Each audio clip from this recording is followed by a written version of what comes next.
My family has recently made sourdough a staple in our household, and I would love to show you how we make it. The recipe is very basic with very few ingredients, but the method is a bit more involved than your basic white bread. Some of the steps may take some practice, but this is how my family makes our new favorite bread. The night before I want to make sourdough, I feed my starter using 25 grams of starter, 100 grams of water, and 100 grams of flour.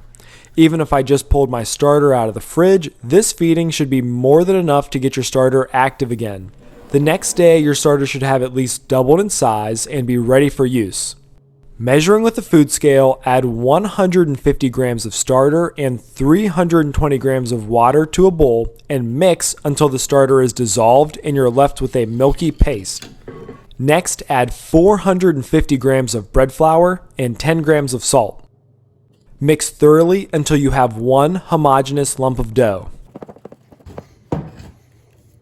Then cover the bowl and let it rest for 1 hour. This is where your starter will initially go to work fermenting your dough.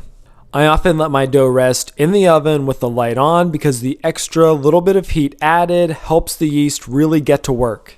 After the hour of rest, you'll perform your first stretch and fold. Wet your hands, square up your dough a bit, and then begin folding each side over. Do not pinch the dough with your fingers, but grab it with the entirety of your hands.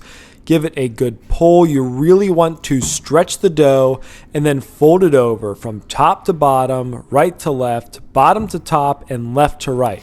For your first stretch and fold, you can do this for 2 or 3 rounds, and then I'll give it a bit of extra smoothing over to make sure the surface is nice and taut.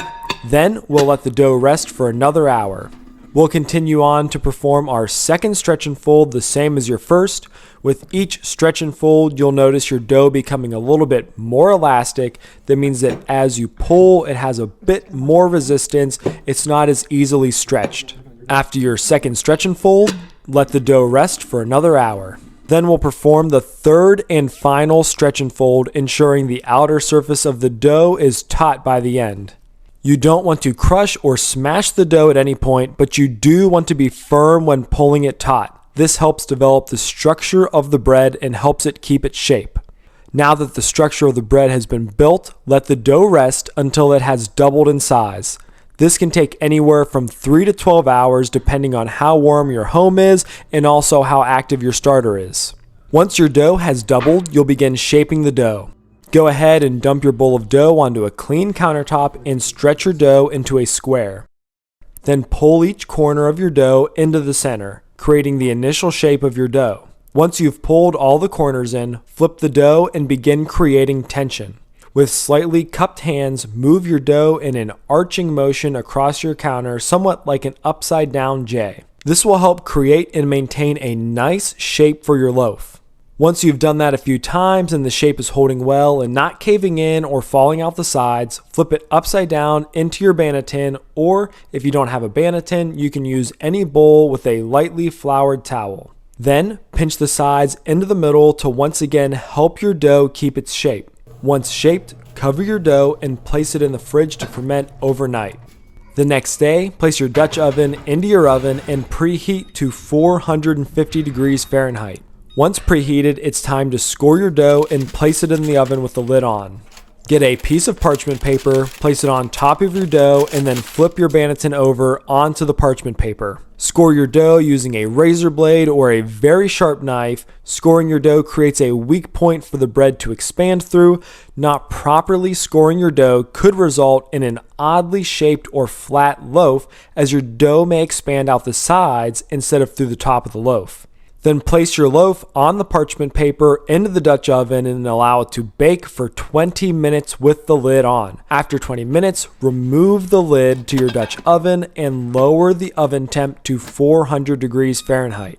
Continue baking for another 40 minutes with the lid off. This is where your loaf will get its beautiful, crusty outer layer. Once completely baked, remove your beautifully rustic sourdough bread from the oven and let it cool on a rack for at least an hour.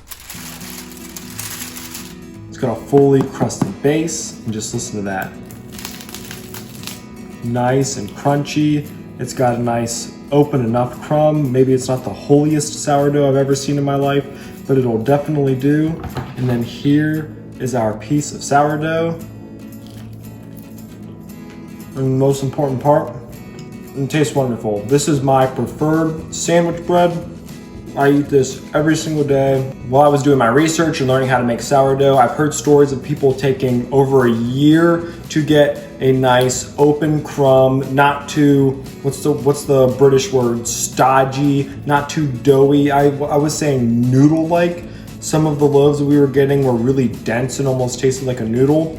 And I guess some people spend a long time figuring out how to get a loaf that they like. But my family was able to figure out in about a week and a half. And we now have my favorite bread recipe ever. And my hope is that this can be an encouragement to all of you, that if beginners like us can make fantastic sourdough, then so can you. Well, I can't wait to see what we're doing next time, but I'll see you then.